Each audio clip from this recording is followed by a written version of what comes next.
আমরা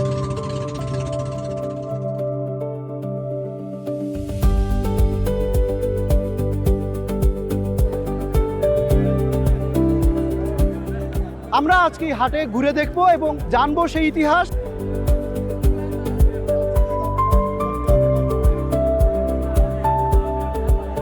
বাইশ মৌজার এই হাটে সব ধরনের পণ্য পাওয়া যায়। কত? ৭৫। বাইশ মৌজার মহিষের হাট খুবই বিখ্যাত।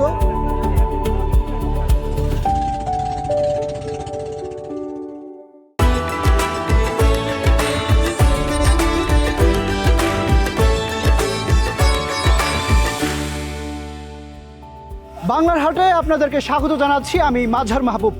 আজকে আমরা এসেছি ব্রাহ্মণবাড়িয়া জেলার বাইশ মৌজার হাটে, যে হাটটি ২০০ বছর আগে গড়ে উঠেছিল মেঘনা নদীকে কেন্দ্র করে।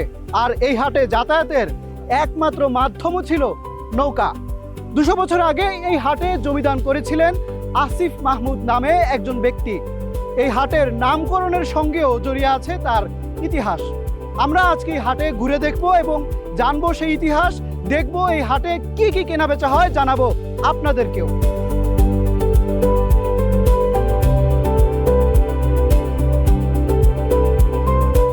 দর্শক, সেই ব্রিটিশ আমলে যিনি আসিফ মাহমুদ এই বাজারে জমিদান করেছিলেন এবং যাকে কেন্দ্র করেই আসলে এই বাজারের নাম বাইশ মৌজা হয়েছে। আজকে আমরা দেখা পেয়েছি তারই বংশধরদের একজনের সঙ্গে। তিনি অত্যন্ত বয়সে প্রবীণ। আমরা তার সঙ্গে কথা বলবো এবং জানবো এই বাজারের ইতিহাস। আসসালামু আলাইকুম চাচা, কেমন আছেন? আলহামদুলিল্লাহ, খুব ভালো আছে। আমরা জানতে পেরেছি যে এই বাজারের অনেক সমৃদ্ধ ইতিহাস আছে এবং আপনার জীবনের সঙ্গেও সেই ইতিহাস জড়িয়ে আছে, কারণ আপনি এই বাজারে যিনি জমি দিয়েছিলেন, যার কারণেই এত বড় বাজার তৈরি হয়েছে, আপনি নাকি তার বংশধর। আমাদেরকে একটু শুরু থেকে একটু বলবেন যে এই ঘটনাটা কি? আসলে এই বাজার প্রথম আসিফ মাহমুদের নাম হয়েছিল। যখন এলাকার লোকজন ধরছে তখন আসিফ মাহমুদ সরকারকে এই বাজারটা দান করছে এবং আসিফ মাহমুদের নামও এই বাজার চলতো। তাইলে এখানে আমাদের এটা নদীমাতৃক এলাকা, এখানে হিন্দু বসতি ছিল অনেক বেশি। আগে লাল বাহিনী ছিল, পুলিশ, তারা খুব হিন্দু লোকের জুলুম অত্যাচার করতো। কত বছর আগে? অনেক বছর আগে, খেয়াল নাই, ব্রিটিশ। তখন আসিফ মাহমুদ ছিল এলাকার শুধু সর্দার না, একজন দানশীল, অনেক উচ্চমানের লোক ছিল, ভালো মানুষ ছিল। ওনার কাছে এসে বিচার দেয়। তো উনি বিচার করতে করতে অনেক বিচার করছে, শেষ পর্যন্ত পুলিশটা ডাকায় নিছে। তো তোমরা যে মাছ নেওয়া, গরিব মানুষ, হ্যাঁ, এটা কি তোমরা উচিত হয়? তখন ওনার সাথে একটু গার্তারামি করছে। উনি খুব বড় লোক, বড় বেটা মানুষ ছিল। তখন থাপ্পড় যখন দিছে, পুলিশ একজন মারা গেছে। এখন ২২,৫০ লোক জমা কইছে যে আসিফ মাহমুদ আপনি যে কাজটা করছেন, ভালো কাজ করছেন, এখন কি করা? ওই দিন থেকে এই বাইশ মৌজা বাজার আসল নামকরণ হয়েছে। কিন্তু উপদেষ্টা উনি পরিচালক এবং এই বাজারের সমস্ত কিছু প্রতিষ্ঠাতা সব আসিফ মাহমুদ। এখন আপনি একটু বলেন যে আপনার চোখের সামনে দিয়ে তো এই বাজার, এই যে ঘাট, আপনার চোখের সামনে দিয়ে আপনি বড় হয়েছেন এগুলো দেখে দেখে, তখন কেমন ছিল আর এখন কেমন? না, এখন মোটামুটি উন্নত হয়েছে, কিন্তু গরুর হাট তো পরিষ্কার রাখা যায় না, সরকারি জায়গা খুব কম। এখনো বাজার খারাপ আছে, আসিফ মাহমুদের জমি দ্বারা। এই যে শতবর্ষী বাজার, এইটার মানে ঐতিহ্য ধরে রাখতে, এখানকার ব্যবসা ধরে রাখতে, যেমন আশপাশের এলাকার মানুষ যেখানে এইখানে আসে, অনেক অনেক আসে। এখন এই যে রাস্তাঘাট, এগুলার উন্নয়নে আসলে মানে আপনারা কি ধরনের পদক্ষেপ নিতেছেন? না, আমরা তো অনেক চেষ্টা করছি। মোটামুটি ব্রিজ হয়ে গেছে, রায়পুরার সাথে নৌকায় যোগাযোগটা আর কি, কিন্তু ব্রিজ নাই। এদিক দিয়ে ব্রিজ হয়ে গেছে। সিলেট, চিটাগাং থেকে লোকজন এখানে গরুর বাজারে গরু নিতে আসে। ঠিক আছে চাচা, ভালো থাকেন। আসসালামু আলাইকুম। ওয়ালাইকুম সালাম। আমরা যিনি এই বাজারে জমিদান করেছিলেন তার বংশধরের কাছ থেকে আসলে শুনছিলাম এই বাজারের ইতিহাস এবং ঐতিহ্য। তবে বাজারে আসলে কি কি পাওয়া যায় এবং বাজারে কি কি আছে, সেই বাজারের ব্যবসার এখন কি পরিস্থিতি, সেটা আমরা দেখব এবং আপনাদেরকে দেখাবো। চলুন তাহলে।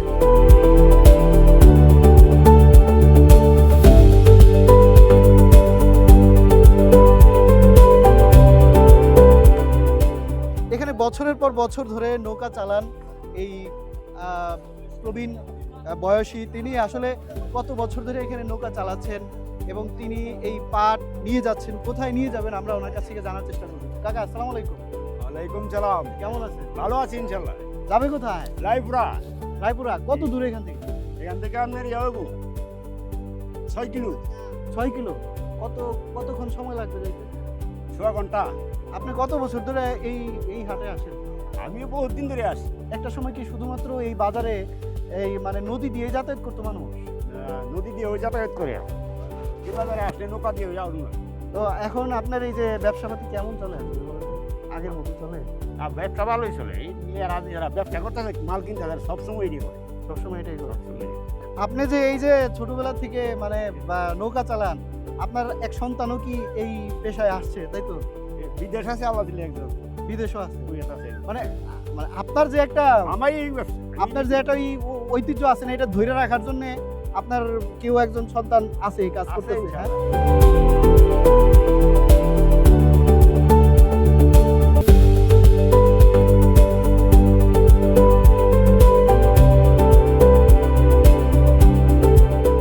ভাই পাট কি আপনার? জি আপনার। আপনি কি কিনে রাখছেন না বিক্রি করবেন? কিনে রাখছি আমি। আচ্ছা, মানে একটু বলেন তো কিভাবে কেনেন বিক্রি করেন? বাড়তে একরকম পাট এক দর কিনতেছি। মানে এইখানে যারা নিয়ে আসছে সবাই কি যে এরকম একটা একটা করে এরকম বোঝা নিয়ে আসছে, না তাই তো? একটা আনতেছে, চারটা আনতেছে, পাঁচটা আনতেছে, 5 মণ 2 মণ 3 মণ এরকম আনতেছে গেরস্তরা গৃহস্থরা। এই সব কি আপনার না? জি। এনে কত টাকার পাট আছে? এমনিতে হিসাব রাখি না, আনুমানিক 1 লক্ষ। 1 লাখ টাকা। জি। আজকে যে আপনি পাট কিনতে আসছেন মোটামুটি কত টাকা নিয়ে আসছেন পাট কিনতে? আমি আনছি 1,60,000। তার মানে হচ্ছে মানে আপনি আমি একলাই। আপনি 1 লাখ আমার 60 মতো টাকা। আরো আছে ব্যাপারী। আচ্ছা, আপনার মতো আরো অনেকে আছে। আপনি কি মানে আপনি তো একদম ইয়াং, এই ব্যবসায়ী করেন? জি, মানে সিজনে ব্যবসা করি, কি অন্যান্য ব্যবসা করি, এই সিজনে এই মৌসুমে এই ব্যবসা করি। দামটা কিভাবে হয় একটু বলেন তো আমাকে। মানে এইখানে কতটুকু ওজন আছে? এই আনুমানিক 20 কেজি। এইখানে হচ্ছে আনুমানিক 20 কেজি। 20 কেজি। জি জি। 20 কেজি পাটের দাম কত? আপনি কত দিয়ে কিনছেন? 20 কেজি আমি 2000 টাকা দিয়ে কিনছি এটা। আপনি কিনছেন 2000 টাকা জি জি। দিয়ে? একবার এতে ভালো বড় আছে 2200 টাকাতে কিনছি 8 মণ। হ্যাঁ। পাটে দর একবার 1500 টাকা আছে 8 মণ পাটের দর। মানে 1 কেজি কত পড়ছে? 100 টাকা। 1 কেজি 100 টাকা। আচ্ছা, 1 কেজি আর পাট 1 হলো, কেজি 120 টাকা আছে। যেমন এই সাইডের পাটটা দেখেন, এটা 120 টাকা কেজি। ও এটা 120 টাকা জি জি, কেজি। এই পাটটা নিয়ম। এটা কি সর্বোচ্চ এর চেয়ে বেশি দাম আছে? না, এর চেয়ে বেশি নেই। এটা ধরেন আমি যদি 10 বছর আগের কথা চিন্তা করি বা 15 বছর আগের কথা চিন্তা করি, আর এখন দাম কি কমছে না বাড়ছে? 15 আগের তো টাকার মূল্য ছিল প্রচুর। হেলবে তো মনে করেন 1000-1200 টাকা মন ছিল, কিন্তু হিসাব তো এখন না। তার মানে ওই তুলনায় এখন 5000 টাকা ওর কথা। এই সময় লুট ছিল 20 টাকা রোজ কামলা কাজ করতো, এখন 500 700 800 1000 টাকা মূল্য কাজ করে।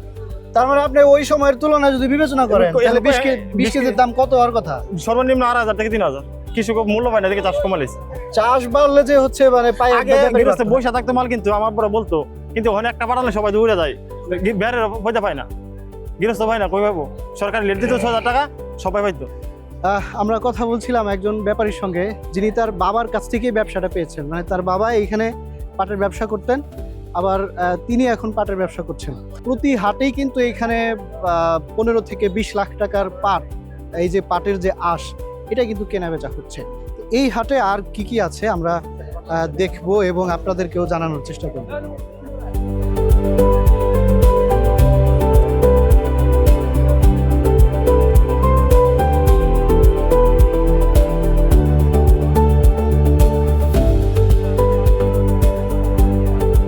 দর্শক, ইতিমধ্যে বৃষ্টিতে কিন্তু আসলে অবস্থা খুবই খারাপ, সব জায়গায় কাদা, ভিজেও যাচ্ছি। তবে এখানে বেশ ভিড় দেখা যাচ্ছে। দেখি এখানে কি কেনা বেচা হচ্ছে।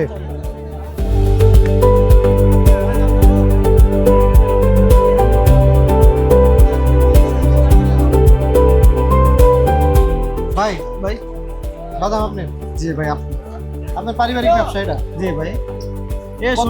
শনিবার মঙ্গলবার সব সময় পাইবেন না। সবই তো কাঁচা? জি কাঁচা। কত করে কেজি? 140 টাকা কেজি ভাই।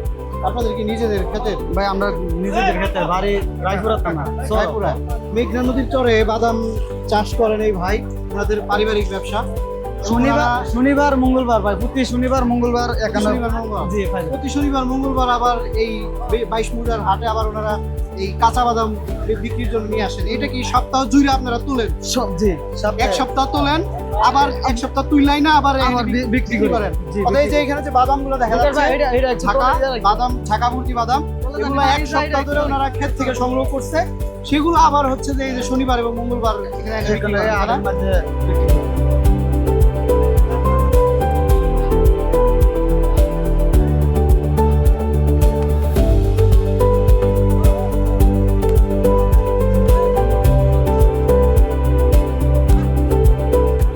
চাচা কেমন আছেন? হ্যাঁ ভালো আছি। কি কি শুটকি আছে আপনার আছে কাছে? বাঁশপাত আছে, পোয়া শুটকি আছে, অনেক জাত কোয়ালিটির শুটকি আছে। এগুলো কিভাবে বিক্রি করেন, কয় টাকা দাম? এটা মনে করেন কি বিক্রি করি 500 টাকা কেজি, এটা বিক্রি 600 টাকা কেজি। আচ্ছা, দুইটা আর দুই এর quality। মধ্যে কোন শুটকিগুলা কিনে আনেন আর কোনটা আপনার নিজের প্রসেস করা? আমরা প্রসেস করি চট্টগ্রাম থেকে আমরা আনি, আইনে তারপরে কলস করি আমাদের এই এলাকা চট্টগ্রাম থেকে আইনা কলস করেন? কলস করি। আচ্ছা, কিভাবে কলস করেন একটু বলেন কলস না করে আমরা আমাকে। পানি ছটকে দিয়া, হ্যাঁ এই কলস করলে মাস মাস পরে আমরা বাজারের মধ্যে বিক্রি করি। শুটকি ঘেরান হয়, ঘেরান হলে খাইতে খুব ভালো লাগে। আচ্ছা, স্বাদু। এই 22 মৌজা বাজারে দেখলাম যে অনেক শুটকির দোকান, মানে এই এলাকায় কি শুটকি মানুষ খুব হ্যাঁ খায়? হ্যাঁ হ্যাঁ, কম খানে উঠকি খা বেশি। আবার দেশি শুটকিও আছে দেখলাম, হ্যাঁ, দেশি আছে। ওখানে এই দেশি মাছের ইয়াটা নাই, আচ্ছা, সিজনটা নাই। আবার কতদিন মাস 2-3 মাস পরে আবার ঈদের সিজন আসবে। মানে কতজন শুটকির দোকান আছে এখানে? লালপুর মনে হয় বহুত সত্যি বড় বড় আড়ত আছে। কত বছর ধরে কাকা আপনি এই ব্যবসা? আমি এই ব্যবসা করতে মনে করি আজকে 40-45 বছর ধরে। চলছে ভালো, আল্লাহর রহমতে, হ্যাঁ হ্যাঁ? চলছে ভালো। একজন শুটকি ব্যবসায়ীর সঙ্গে কথা বলছিলাম, প্রবীণ ব্যবসায়ী। তিনি 40 বছর ধরে শুটকি ব্যবসা করছেন এই হাটে, এবং এই এলাকাতে মূলত শুটকির ব্যাপক চাহিদা আছে, এবং বিভিন্ন সামুদ্রিক মাছের শুটকি যেগুলো হচ্ছে চট্টগ্রাম অঞ্চল থেকে আসে, ওনারা এটা এই যে বড় কলসের মধ্যে প্রক্রিয়া করে রেখে দেন। আবার হচ্ছে যেহেতু মেঘনা নদী আছে পাশেই, একে প্রচুর দেশি মাছ পাওয়া যায় এই হচ্ছে বর্ষার মৌসুমে। শুটকি পল্লীতে হাঁটতে হাঁটতে আমরা আরো একজন তরুণ ব্যবসায়ীকে পেলাম। ভাই কেমন আছেন? হ্যাঁ ভালো। ভালো। আপনি বেশ ইয়ং, আপনি কি এটাই আপনার ব্যবসা না? সারা বছর এটা করেন? কি কি ধরনের শুটকি আছে আপনার কাছে একটু দেখাবেন? সাগরের মাছ কয় ধরনের আছে আপনার কাছে? অনেক আইটেম আছে। এটা সাগরের না? সরি সাগরের, সরি, কইতে আইছে চট্টগ্রাম থেকে? চট্টগ্রাম থেকে আইছি। 600 টাকা করে? 500 পাইকারি। এটা হলো পাইকারি 500। পাইকারি। সরি মাছের শুটকি, এটা হচ্ছে চট্টগ্রাম থেকে আসছে। এটা হচ্ছে 500 টাকা পাইকারি প্রতি কেজি, তাই না? হ্যাঁ প্রতি কেজি 500 টাকা। 500 টাকা করে পাইকারি বিক্রি হচ্ছে। এটা হচ্ছে আপনার লইট্টা শুটকি। লইট্টা কত করে? এটা হচ্ছে আপনার কি পাইকারি 1200। লইট্টা হচ্ছে পাইকারি 1200। কক্সবাজারে গেলেও তো এরকমই দাম, 1200 টাকা। সেই জন্য হাতের কাছে 1200 টাকায় পাওয়া ছোট যাচ্ছে। নিলে দাম কম আছে। আর কি আছে? দেশি কোনটা আছে? দেশি শুটকি নাই এখন। এখন তো সিজন না, এর জন্য দেশি। বর্ষা গেলে তারপরে পাওয়া যাবে। 22 মৌজা থেকে কিন্তু আশপাশের যতগুলো এলাকা রয়েছে সব এলাকাতে বাজার না থাকবার কারণে আসলে শুধুমাত্র এই একটা বাজার থেকেই সব এলাকাতে পণ্য ছড়িয়ে পড়ে, এবং আশেপাশের 22টি গ্রাম থেকে সব যারা গ্রামবাসী রয়েছেন, যারা কেনাবেচা করেন, তারা কিন্তু এই এলাকাতে আসেন। বাংলার হাটে এবার নিচ্ছি ছোট্ট একটা বিরতি, ফিরছি একটু পরে।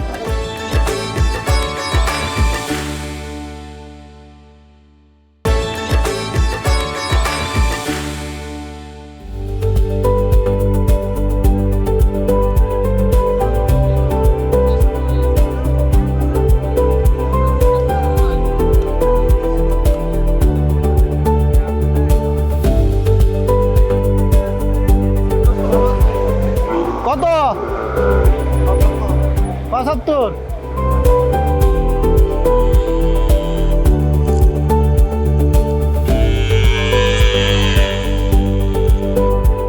চাচা কার গরু আপনার?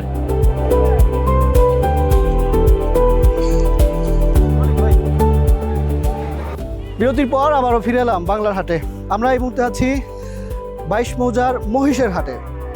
22 মৌজার মহিষের হাট খুবই বিখ্যাত। আশপাশে যারা বড় বড় মহিষ ব্যবসায়ী আছেন, তারা এই হাটে প্রতি হাটে শত শত মহিষ বিক্রি করেন, এবং এই হাটে কি কি ধরনের মহিষ, কত বড় সাইজের মহিষ এবং কেমন দামে বিক্রি হয়, আমরা তা আপনাদেরকে দেখাবো, এবং মূলত তা কি দাম এবং কি জন্য মহিষের হাট বিখ্যাত আমরা সেটাও জানাবো। চলুন তাহলে।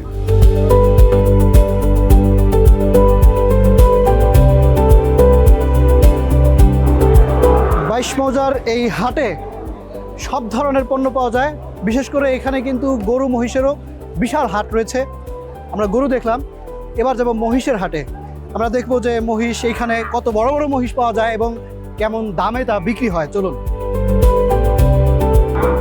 ভাই। জি ভাই বলেন। মহিষকার? জি আমার। আপনার? জি ভাই। কত চাইতেছেন? দাম চাইবে 2 লাখ টাকা। কত, কয় মন? 8 মন বা 8 মন। কেমন বেচা কিনা কেমন হয় এই হাটে? বেচা কিনা কম, মানে বাজার সস্তা, বাজার দাম সস্তা? একবারে কম। বৃষ্টির কারণে নাকি না অন্য কোনো এমনি কারণে? তো বাজার কম। আচ্ছা এখন তো ধরেন বৃষ্টি নেমে গেছে জি জি এই বাকি যে রয়েছে এগুলা কি করবেন? এখন তো বাড়িতে নিয়ে যাইমু। বাড়িতে নিয়ে যাবেন? জি। বাড়ি কত দূর? বাড়ি ব্রাহ্মণবাড়ি বিশ্ব রোড। আপনি কি আপনার নিজের খামার? খামার আছে, ব্যবসা করি আমরা। নিজেরাই? জি জি। এই মহিষ 2 লাখ টাকা দাম চাওয়া হচ্ছে। কত হবে? 8 মণ। 8 মণ হবে, 8 মণ। 8 মণ গোস্ত হবে। এটার যিনি মালিক আছেন তিনি বলতেছেন।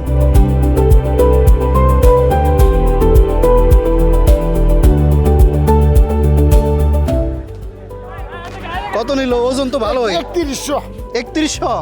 কয় কেজি হইব? 10 কেজি 10 কেজি 3100। হাঁস তো বড় বড় আছে। নদীর সারা আশা করে একদম ভালো একদম সারা হাঁস। হ্যাঁ। ও আপনি কিনে আনলেন? কিনা ঠিক মানে জবাই করে খাওয়া আহ, কত দূর যাবেন? আছি না, ভালো হয়েছে। আমরা আছি 22 মৌজার মহিষের সমারোহে। এখানে দাঁড়ানো আছে অনেক মহিষ, বিভিন্ন সাইজের, বিভিন্ন আকৃতির, বিভিন্ন দামের। আমরা কথা বলবার চেষ্টা করব এখানে যিনি নিয়ে আসছেন এতগুলা মহিষ, যারা নিয়ে আসছেন। ভাই কি বলেন? আপনার? জি জি আমার। কত এটা দাম চাইছেন? কত এটার দাম এমনি 250, মানে বিক্রির দাম হইলো 230। আজকে তো বৃষ্টি, কয়টা বৃষ্টি আনছিলেন? থেকে বাজারের দাম একটু সস্তা। আনছিলেন কয়টা? এখন কয়টা আছে? আনছিলাম 20-30টা। এটাও কি আপনার? আর কিছু বাজারও আছে, আর বাকিগুলো বাড়িতে ভাড়া দিই। এটা কত? এটার দাম পড়বো আপনার এমনি ফিক্সড দাম পড়বো 25-20 এরকম। আর আমি এমনি বিক্রি কম, আকাশের এই অবস্থা ভালো নাই জন্য। এমনিতে ওভারঅল যদি এই বাজারের কথা আপনি কেউ জানতে চাইতে কেমন বলেন? এমনি মোটামুটি ভালো, 22 মৌজা বাজার অনেক ভালো। মানে গরু মহিষের জন্য কি এটা খুব ভালো এটা জায়গা? খুব ডাকি নামি বাজার, আচ্ছা, সব জায়গার কাস্টমার আসে। আপনার কি মহিষের খামার আছে তাই তো? আমরা পাইকারি মহিষ, ইন্ডিয়ান বর্ডারের মহিষ, ইন্ডিয়া থেকে আয়ে সিলেট, রাজশাহী ওইসব জায়গাতে আমরা কালেকশন করি মহিষ। আচ্ছা, বুঝছেন? 50টা, 60টা, 100টা, 80টা, 90টা এরকম ভাবে আনি, আবার পাইকারি সেল করি। আচ্ছা, আমরা তো বিভিন্ন বাজারে ঘুরি, বুঝছেন? আরো অনেক বাজার দেখেছি যেখানে ধরেন গরুর হাট থাকে, কিন্তু এত বেশি মহিষ মানে সচরাচর দেখা যায় না। এই বাজারে এত মহিষ থাকার কারণ? এখানে মনে করেন মানুষে মনে করেন বড় ধরনের অনুষ্ঠান করলে, জেহত করলে এবং বড় বড় হামারিরা ফালনারা এরা এখান থেকে মাল খরিদ করে কিনে নেয়। মানে অনেক আগ থেকেই কি আসলে মহিষের জন্য এই বাজারটা? আগে ছিল না, বিগত যা 15-20 বছর 15 বছর ধরে মহিষ এখানে বেশি চলতেছে। আগে মানুষ এগুলা বেশি বুঝতো না, এখন মহিষ মানুষে খাওয়া বেশি। আপনার তো মহিষের ব্যবসা, রাস্তাঘাট লাগে, ভালো রাস্তাঘাট লাগে বড় গাড়ি আনার জন্য, ওইটা আছে কি? এইটা রাস্তাটা 22 মৌজার রাস্তাটা হইতেছে না, এটার জন্য আমরা ব্যবসায়ীরা অনেক ক্লান্ত হই। এখন মাল আনা নেওয়া করতে আমাদের অনেক কষ্ট হয়। এই বাজারে তো আমরা মাল উড়াই অনেক, প্রতি হাটে এখানে অনেক মহিষ বিক্রি হয়। আমাদের মতন পাইকার আর অনেক আছে। প্রতি বাজারে দিনই হাটটার মধ্যে করে নিম্নে বিয়ে হইলো 100-150 মহিষ বিহিও। আমরা কথা বলছিলাম একজন মহিষ ব্যবসায়ীর সঙ্গে। তিনি জানাচ্ছিলেন যে বৃষ্টির কারণে তার যে ব্যবসা সেটা কিছুটা ভাটা পড়েছে এবং কি তার দাবি যে এখানকার যোগাযোগ ব্যবস্থাও যেন উন্নত করা হয়। তো মহিষের বাজারে ছিলাম এবং এখানকার যে মহিষের বাজারের কি অবস্থা সেটা আমরা জানবার চেষ্টা করছিলাম।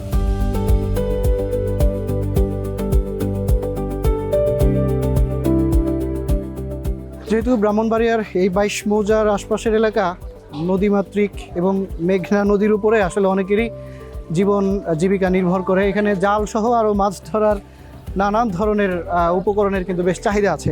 এছাড়াও এখন যেহেতু বর্ষাকাল, এর বেচাকেনাও আসলে বাড়ার কথা। আমরা একজন প্রবীণ বয়স্ক একজন ব্যবসায়ী দেখা পেলাম। কেমন আছেন কাকা? শোনেন, কি কি আছে আপনার কাছে? এগুলোর নাম কি? সাই মাছ মারার সাই। কি ছাই? হ্যাঁ। এটা কেমনে ধরে একটু দেখান তো, কেমনে ধরে? এই পাইতা তুলে মাছ লাগে পানি। মানে মাছ এমনি পানির মধ্যে পাইতে রাখে? হ্যাঁ, কি হাডু পানিতে পাইতে রাখে তাই তো? পাইতে রাখলে তারপরে মাছ কোন দিক দিয়ে ঢুকে? পাইতে রাখলে এদিক দিয়ে ঢুকে ছোট মাছ, আর বাইরে পারে না? না, এরা কি ছাই সাই না চাই? সাই ছাই ছাই। এটা আর এটা কি একই জিনিস? একই ওই আপনার পেছনটাও কি ওটা একই জিনিস? হ্যাঁ, ওটা বড় সাইজ। ওটার ভিতরে মাছ ঢুকলে আটকা পড়ে। এগুলো কত করে, কয়টা? এটা এটা একটা 250 টাকা বেশি। মাছ এইখান দিয়ে প্রবেশ করলে আর বেরোতে পারে না। এই পেছন দিক দিয়ে আবার হচ্ছে যে ছোট মাছগুলো বের করে নেওয়া হয়।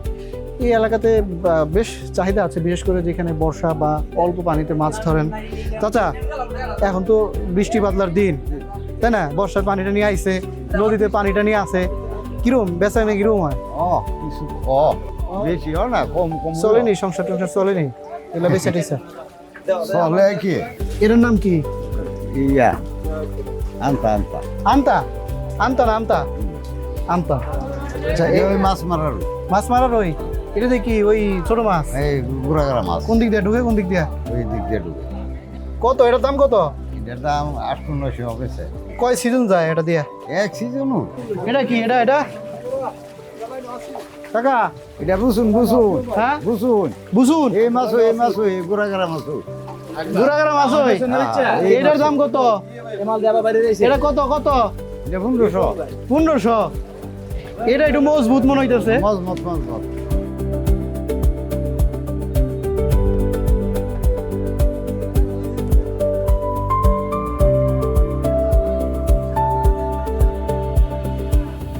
দর্শক, বাংলার হাটে আজকে আমরা ছিলাম ব্রাহ্মণবাড়িয়া জেলার 22 মৌজার হাটে।